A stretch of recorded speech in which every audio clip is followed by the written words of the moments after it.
সফল হল বা এইবাৰতো ইলেকশ্যনে আহি আছে কি ক'ব নাই কিছু চুক্তিৰ যিবিলাক মূল দফা আছিল যে আমাৰ সীমা মানে সম্প্ৰসাৰণ হ'ব লাগে 60খন গাঁও অলৰেডি সোমালে সেই 60খন গাঁৱৰ প্ৰায় 50,000ৰো অধিক ভোটাৰ এইবাৰ বিটিআৰৰ ৰৌতা সমষ্টি ধনশিৰি সমষ্টি আৰু হৰিশংঘা সমষ্টিত তেওঁলোকে ভোটদান কৰিব যদিও 60টা সমষ্টি হ'ব লাগিছিল 125 এমেণ্ডমেণ্টটো পাৰ্লিমেণ্টত ৰাজ্যসভাত পেণ্ডিং হৈ আছে এইটো পাছ কৰিব লাগিছিল আমাৰ দাবী আছিল আৰু এইটো কাৰণে আমি গৃহমন্ত্ৰী ডাঙৰীয়াক জুলাই মাহত লগ ধৰিছোঁ গৃহ সচিবক আগষ্ট দানত লগ ধৰিছোঁ আমি কৈছোঁ যে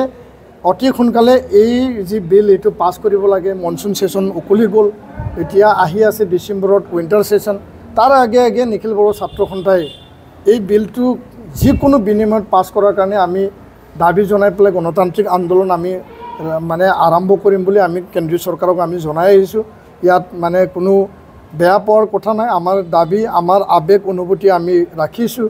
আৰু আনহাতেদি বড়ো ভাষা অসমৰ সহযোগী ৰাজ্যিক ভাষা বিদ্যালয় প্ৰাধিকৰণৰ যি বিষয় আছিল 10টা কলেজ প্ৰাধিকৃত হৈ গ'ল আৰু NDB কেডাৰক ৰিহেবিলিটেশ্যন দিব লাগে মাৰ্টিয়াৰ পৰিয়ালক মানে এক্সগ্ৰেচিয়া দিব লাগে আন যিবিলাক বিষয় আছিল সেই বিষয়সমূহ প্ৰায় নিষ্পত্তি হৈছে কেছ উইড্ৰ কিছুমান হৈছে কিছুমান আছে জেলত এতিয়া ৰঞ্জন দৈমাৰী আৰু আন 6গৰাকীৰ বাদে আৰু বৰ্তমান তেওঁলোকে কেন্দ্ৰীয় কাৰাগাৰত নাই তেওঁলোকক বিশেষ কাৰাগাৰত মানে ৰখা হৈছে তো ইয়াৰ বাদে জেলত এতিয়া চিধাচিধিকৈ মানে যিবিলাক NIA আৰু CBIত আছিল সকলোখিনি প্ৰায় ওলাইছে তো ইয়াৰ কাৰণে আমি আশাবাদী সেই নিৰ্বাচনে নিৰ্ধাৰণ কৰিব যে আগন্তুক দিনত কোন দলে নিজৰ ইস্তাহাৰত বড়ো শান্তি চুক্তি 2020 যাৰ দ্বাৰা ইয়াত শান্তি স্থাপন হ'ল যাৰ দ্বাৰা সকলো ৰাজনৈতিক দলে এতিয়া নিৰ্বাচন খেলিবলৈ এটা সুযোগ আৰু সুবিধা পালে এই শান্তি চুক্তি ৰূপায়ণৰ ক্ষেত্ৰত কোন দলৰ ইস্তাহাৰত এইটো মানে স্থান পাব